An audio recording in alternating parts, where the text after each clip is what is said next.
गेले 52 वर्ष या पिंपरी चिंचवड शहरामध्ये मी आमचं कुटुंब राहत आहे। दापोडीमध्ये काही वर्ष, नंतर पिंपरी, असे काही कालांतराने कॉलेज जीवन माझं, शाळा हे या परिसरात पिंपरी चिंचवड शहरामध्ये झालेले आहे। आणि शाळेत असताना खेळाची आवड, त्यातून कुस्तीची आवड आणि कुस्तीच्या माध्यमातून जिल्हा राज्यभर कुस्तीगीर म्हणून मी प्रसिद्ध आणि नावलौकिक मिळवल्यानंतर कालांतराने सामाजिक कामे पिंपरी चिंचवड शहरामध्ये बरेच मित्र परिवार तयार झाल्यानंतर चालू केले। सामाजिक काम करत असताना शहरामध्ये झालं, पिंपरी चिंचवड शहर असो, पुणे असो, व्यसनमुक्तीच्या माध्यमातून डॉक्टर अनिल अवचट सरांची टीम घेऊन मी प्रत्येक कॉलेजमध्ये काम केलेलं आहे।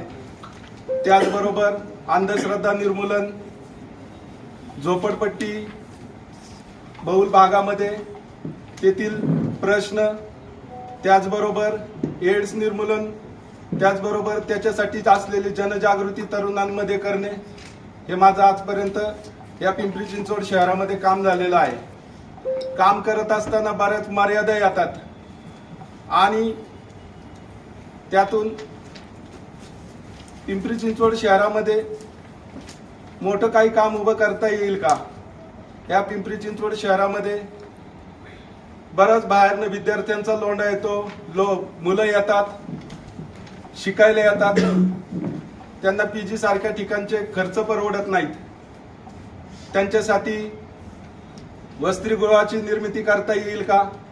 त्याचबरोबर सार्वजनिक वाचनालय उभं करता येईल का? पार्किंगचा प्रश्न आहे, त्याचबरोबर बेरोजगारीचा प्रश्न आहे तरुणांचा, त्याचबरोबर येथील या पिंपरी चिंचवड शहरामध्ये भरपूर अशा समस्या पाहायला मिळतात, पण त्याचं योग्य असं उत्तर कोणत्या प्रतिनिधीकडनं झालेलं नाही। जसं चिंचवडचा विकास झाला, भोसरीचा झाला, त्या मानाने पिंपरीचा विकास फार अल्प प्रमाणात झालेला दिसतो। म्हणून येणाऱ्या निवडणुकीमध्ये मी आजपर्यंत माझ्या संस्थेच्या माध्यमातून ज्या तरुणांची जोडणी केली,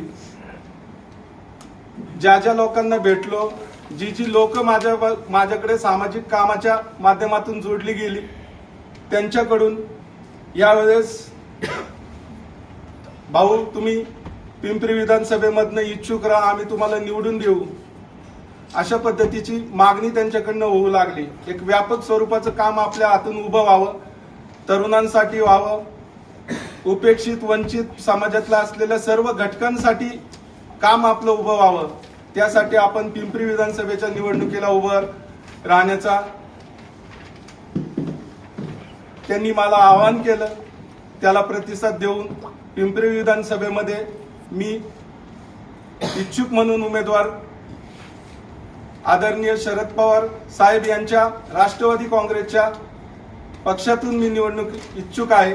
मी सरांना साहेबांना सांगितलं की बाबा माझं पिंपरी चिंचवड शहरामध्ये माझं काम आहे चालू, आणि तुम्ही माझ्यासाठी विचार करा, म्हणून मी त्यांना माझं म्हणणं मांडलेलं। मी भारतीय जनता पार्टीमध्ये पहिलं काम करायचो, 7-8 वर्ष काम केलं, नंतर या 2 वर्षात सक्रिय नव्हतो, आणि आता विचार करून पवार साहेबांच्या विचाराला हे करून मी पक्षात प्रवेश करायचं माझं मानस आहे। पिंपरी चिंचवड शहरात असलेल्या सर्वसामान्य जनतेसाठी काहीतरी काम करण्याचा मानस माझ्यामध्ये आहे, आणि मी या निवडणुकीसाठी प्रबळ इच्छुक म्हणून पवार साहेबांकडे मागणी केली आहे, आणि मी त्यांना भेटलोही आहे।